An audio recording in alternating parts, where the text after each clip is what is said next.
بسم اللہ الرحمن الرحیم الحمد للہ رب العالمین والصلاة والسلام علی اشرف الانبیاء والمرسلین نبینا محمد وعلی آلہ وصحبہ اجمعین۔ ناظرین السلام علیکم ورحمۃ اللہ وبرکاتہ۔ آؤ قرآن اور نماز سمجھیں، اس کے 11ویں سبق کے لیے میں آپ کو خوش آمدید کہتا ہوں۔ اس میں ہم سورۃ الفلق سیکھیں گے اور گرامر میں فاعل، اسم مفعول اور مصدر فعل سیکھیں گے، اور 3 نئے الفاظ جو قرآن کریم میں 2299 بار، آلموسٹ 2300 بار۔ سورہ فلق کا تعارف لیتے ہیں۔ سورہ فلق اور سورہ ناس کو معوذتین کہتے ہیں۔ ہر نماز کے بعد سورہ اخلاص اور معوذتین کو ایک دفعہ سلام پھیرنے کے بعد اور فجر اور مغرب کے سلام کے بعد 3 دفعہ پڑھنا اللہ کے رسول صلی اللہ علیہ وسلم کی سنت ہے۔ اور حضرت عائشہ رضی اللہ عنہا سے روایت ہے کہ رسول اللہ صلی اللہ علیہ وسلم جب اپنے بستر پر آرام فرما ہوتے تو اپنے ہاتھوں میں یہ سورت اپنے ہاتھوں میں پھونکتے اور معوذات پڑھتے اور ان کو اپنے جسم پر پھیر لیتے۔ یہ بخاری و مسلم کی حدیث ہے۔ ہر قسم کے شر، حسد اور جادو سے بچنے کی یہ بہترین سورت ہے سورۃ الفلق، جو اللہ تعالیٰ نے ہم کو سکھائی ہے۔ ہم میں سے کون ہے جو شرور سے نہیں بچنا چاہتا؟ تو پھر ہم سب کو ان صورتوں کے پڑھنے کا، سمجھ کر پڑھنے کا اہتمام کرنا چاہیے، اور اس میں ہم دیکھیں گے بھی انشاءاللہ کہ اس کو ہم کس طرح اپنی زندگی میں لا سکتے ہیں۔ یہ دعا ہے، احتساب بھی، پلان بھی اور تبلیغ بھی۔ تو شروع کرتے ہیں۔ اعوذ باللہ من الشیطان الرجیم۔ قل اعوذ برب الفلق۔ قل کا مطلب کہہ دیجئے، قل یعنی کہہ دیجئے۔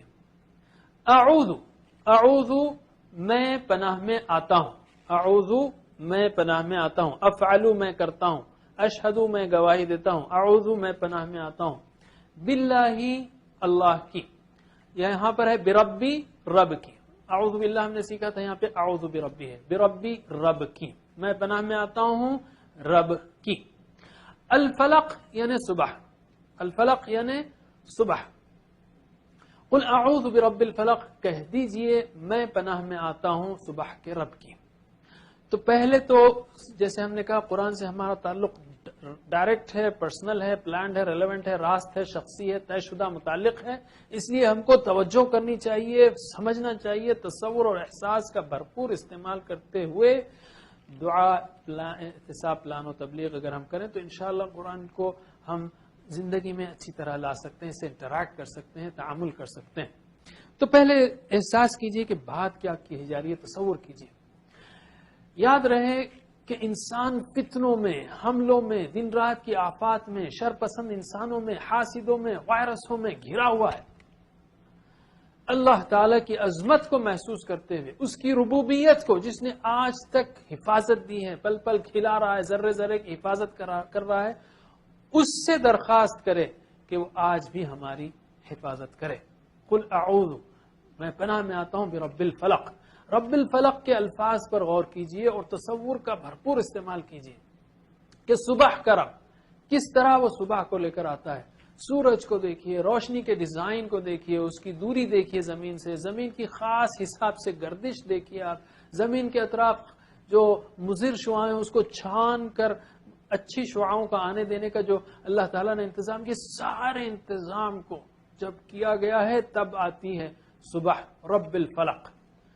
تو اب اس احساس کے ساتھ یہ دعا کیجئے کہ میں اللہ کی پناہ میں آتا ہوں۔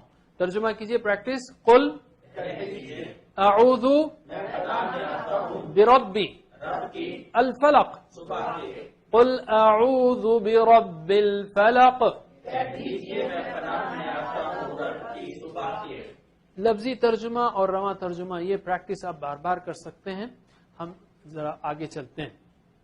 من شر ما خلق، من یعنی سے، اعوذ باللہ من الشیطان الرجیم، میں پناہ میں آتا ہوں اللہ کی شیطان سے، من الشیطان، من یعنی سے، من شر شر سے، من شر شر سے، اس میں من شر بہت ہے یعنی لفظ، تو من کا مطلب یاد رکھ لیجئے، من کا مطلب سے، جیسے اعوذ باللہ من الشیطان الرجیم، ٹھیک ہے، من کا مطلب سے۔ اور من، بائی دا وے من اور من میں فرق یاد رکھیے، من اور من بہت بڑا فرق ہے۔ من کا مطلب ہے کون، اور اس کو یاد رکھنے کے لیے یاد رکھیے قبر کا پہلا سوال کیا ہے، من ربک کا، کون ہے تیرا رب. اور من بھی بڑا دلچسپ لفظ ہے. من شروع میں آئے تو اس کا مطلب ہے کون. ہو جیسے انگلش ہے, انگلش میں ہو پہلے آئے تو ہم کہتے ہیں کون. ہو آر یو, آپ کون ہیں. بیچ میں آئے تو اس کا مطلب ہوگا جو. I am the one who met you yesterday, میں وہ ہوں جو آپ سے ملا تھا. تو اسی طرح عربی میں بھی من شروع میں آئے تو کون ہے, من ربو کا, اور بیچ میں آئے تو جو ہے. خیرکم من تعلم القرآن, تم میں سے بہترین وہ ہے جو سیکھے قرآن کو اور سکھائے اس کو. من شر, شر کے دو معنی ہیں, برائی اور تکلیف. تکلیف جو پہنچ سکتی ہے, درد ہے, یہ بھی شر ہے, اور برائی یہ بھی شر ہے. اور اردو کے کئی الفاظ ہیں اسی سے ملتے جلتے, شر پسند, شر انگیز, شرارت, شریر. من شر, شر سے. ما یعنی جو. ما لفظ جو قرآن میں 2155 بار آیا ہے, بہت ہی قیمتی ہے, اور اس کے اور بھی معنی ہیں جو ہم دیکھیں گے ابھی. ایک تو عربی بول چال کو یاد رکھیے, عربک ورلڈ میں لوگ جو ہے فی اور معافی کا استعمال بہت کرتے ہیں. فی کا مطلب ہے, اصل میں فی ہی ہے, وہ اس میں ہے. فی کا مطلب ہے, اور معافی اس میں نہیں ہے. ٹھیک ہے, معافی, فی معافی چلتا ہے یہاں پر, معافی یعنی نہیں ہے. تو ما کا مطلب ایک معنی ہے نہیں, ما یعنی نہیں. دوسرا معنی جو ہے اس سے یاد رکھیے کہ قبر کا دوسرا سوال کیا ہے, ما دینک, کیا ہے تیرا دین. تو معنی ایک ماں کا جو ہے معافی نہیں, ماں یعنی نہیں, یہ ایک معنی ہوا. اور دوسرا معنی ہے کیا, واٹ. دوسرا معنی ہے واٹ. اور انگلش کے جیسا واٹ ہے, جیسا ہو شروع میں آئے تو کون, بیچ میں آئے تو جو ہے, ویسے ہی واٹ شروع میں آئے تو کیا ہے, بیچ میں آئے تو جو ہے. شروع میں آئے ما دینو, کیا ہے تمہارا دین, اور بیچ میں آئے جیسے اردو میں ما تحت, جو نیچے ہے. ما تحت یعنی جو نیچے ہے. تو شروع میں آئے تو کیا, بیچ میں آئے تو اس طرح ما کے 3 معنی ہوئے, نہیں, کیا, جو. 2155 بار قرآن میں نہیں, کیا اور جو. خلق, اس نے پیدا کیا. ما خلق, جو اس نے پیدا کیا. شر سے اس کے جو اس نے پیدا کیا. ترجمہ اس کا ایسا ہوگا, من شر, شر سے, ما اس کے جو خلقہ پیدا کیا, یعنی مخلوق کے شر سے. شر سے ان چیزوں کے جو اس نے پیدا کیا, یعنی مخلوق کے شر سے.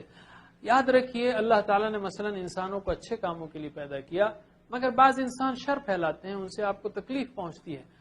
اسی طرح ساری جاندار بے جان چیزوں کے شر سے ہم اللہ کی پناہ میں آتے ہیں. پریکٹس کیجئے. من شر, شر سے, ما اس کے جو خلق, اس نے پیدا کیا. من شر ما خلق, شر سے اس کے جو اس نے پیدا کیا, یعنی ان چیزوں کے شر سے جو اس نے پیدا کیا. اس کے بعد 3 خاص چیزوں کا ذکر ہے. ایک ہے غاسق, نفاسات اور حاسد. دیکھیں, من شر ما خلق, ان چیزوں کے شر سے جو اس نے پیدا کیا, تو اس میں سارے شرور آ گئے, لیکن یہاں پر 3 خاص ذکر ہے. ایک ہے غاسق, اندھیرے کے شر سے, نفاسات یعنی جادو کرنے والوں کے شر سے, اور حاسد یعنی حسد کرنے والوں کے. اور تینوں میں ایک چیز کامن ہے, انسان کو یہ نہیں معلوم ہوتا کہ اس کے پیچھے یہ کام ہو رہا ہے. اندھیرا ہے, سو رہا ہے, نہیں معلوم, یا نفاسا جادو کوئی کر رہا ہے, نہیں معلوم, حاسد سامنے بیٹھا ہے جل رہا ہے, نہیں معلوم. یہ اللہ تعالیٰ ہی ہم کو اس سے بچا سکتا ہے. الفاظ بہت اس میں سمپل ہیں. تو ومن شر ریپیٹ ہو رہا ہے اس میں. تو ومن شر کا مطلب اور شر سے, من کا مطلب سے ہے اس میں, اور شر کا مطلب شر. ومن شر, شر سے. غاسق یعنی اندھیرا, غاسق یعنی اندھیرا, غاسق یعنی اندھیرا, چھا جانے والا. اذا کا مطلب جب ہے, اذ اور اذا اس سے پہلے آیا. اذا یعنی جب. وقبہ چھا جائے, وقبہ چھا گیا. اذا وقب, جب وہ چھا جائے. ومن شر, اندھیرا چھاتا ہے. اس طرح چھانے کا لفظ وقبہ کا ترجمہ یاد رکھیے. روزانہ ہر 12 گھنٹے کے بعد رات آتی ہے. رات میں کمانے کا وقت ختم ہو جاتا ہے, انسان نسبتاً فارغ ہوتا ہے, تو خالی دماغ شیطان کا کارخانہ ہے. اور رات کے وقت سارے شرور, ٹی وی خراب, پروگرام, سینما, کلب, بدکاریاں ہو جاتی ہیں, دشمن کے حملے, کچھ بھی ہو سکتا ہے. اس لیے اللہ کے شر یعنی اللہ کے پناہ میں آنا ہے ہم کو شر سے, رات کے. ترجمہ کیجئے. ومن شر, اور شر سے, غاسق, اندھیرے کے اذا جب وقب, چھا جائے. ومن شر غاسق اذا وقب, اور شر سے اندھیرے کے جب چھا جائے. ومن شر النفاثات فی العقد, ومن شر اور شر سے، النفاثات، نفاثہ یعنی پھونک مارنے والی، نفاثات اس کی جمع ہے پھونک مارنے والیاں، اس سے مراد جادوگرنیاں بھی ہو سکتی ہیں، اور نفس کو عربی میں مؤنث کے نفس کا لفظ مؤنث استعمال ہوتا ہے تو اس سے نفوس بھی مراد ہو سکتے ہیں، مراد جادو کرنے والے چاہے وہ مرد ہو یا عورتیں ہوں۔ تو پھونک مارنے والوں کے شر سے، فی العقد، عقد جو ہے عقدہ کی جمع ہے، عقد یعنی گرہ، عقد یعنی گرہوں، عقدہ یعنی گرہ، گیٹھی، گانٹھ، اوکے، فی العقد گروہ میں یہ جادوگر جو ہے پھونک مارتے ہیں، فی العقد گینٹ مار کر، یا تو ایسے جادوگر کے شر سے ہم اللہ کی پناہ میں آتے ہیں۔ یہ ہمارے خاندانوں میں بڑا مسئلہ ہے کہ یہاں مت کھاؤ وہاں مت پیو کچھ بھی ہو جائے گا، یہ صورت اس کا بہترین علاج ہے۔ اور ایک حدیث یاد رکھیے، ابو ہریرہ رضی اللہ عنہ سے روایت ہے کہ رسول اللہ صلی اللہ علیہ وسلم نے فرمایا، شیطان تم میں سے ہر ایک کی گدی پر یعنی سر کے آخری حصے پر جب وہ سوتا ہے 3 گرہیں لگا دیتا ہے، اور ہر گرہ پر منتر پڑتا ہے کہ تیرے لیے رات بہت لمبی ہے بس خوب سو۔ اگر وہ بیدار ہو کر اللہ کا ذکر کرتا ہے یعنی فجر کے وقت، ایک گرہ اگر وہ بیدار ہو کر اللہ کا ذکر کرتا ہے تو ایک گرہ کھل جاتی ہے، اور فجر سے پہلے، پھر اگر وہ وضو بھی کر لے تو ایک گرہ اور کھل جاتی ہے، پھر اگر اس نے نماز بھی پڑھی تو تمام گرہیں کھل جاتی ہیں، اور وہ صبح اس حال میں کرتا ہے کہ وہ حشاش بشاش اور پاکیزہ نفس ہوتا ہے، ورنہ اس کی صبح اس حال میں ہوتی ہے کہ وہ خبیث النفس ہوتا ہے۔ تو یاد رکھیے یہ عمل روز ہو رہا ہے۔ ترجمہ کیجئے، وَمِن شر النفاثات فی العقد، گروہوں میں، وَمِن شَرِّ النَّفَّاثَاتِ فِي الْعُقَدِ، وَمِن شَرِّ حَاسِدٍ إِذَا حَسَدَ، وَمِن شر اور شر سے، حاسد حسد کرنے والے کے۔ حسد کیا ہے؟ کوئی شخص یہ چاہے کہ جو فضل دوسرے کو ملا ہے وہ اس سے چھن جائے اور مجھے مل جائے، یا کم از کم اس سے چھن جائے، اور رشک یہ ہے کہ مجھے بھی مل جائے، دوسرے کو ملا ہے ٹھیک ہے، رشک جائز ہے، حسد حرام ہے۔ اذا حسد، جب وہ حسد کرے۔ ومن شر حاسد اذا حسد، حسد جو ہے کرنا اللہ تعالیٰ کی تقسیم پر اعتراض کرنا ہے کہ اے اللہ تو نے اس کو کیوں دیا، کیونکہ دینے والا تو اللہ ہے، اور یہ بہت غلط بات ہے۔ ہم کو دعا کرنا چاہیے کہ ہمیں بھی اللہ تعالیٰ نصیب کرے۔ تو ترجمہ کیجئے، ومن شر حاسد اذا حسد، ومن شر حاسد اذا حسد، کرے۔ انشاءاللہ اب ہم حاضر نے ایک چھوٹا سا بریک لیتے ہیں، پھر حاضر ہوں گے۔ السلام علیکم ورحمۃ اللہ وبرکاتہ۔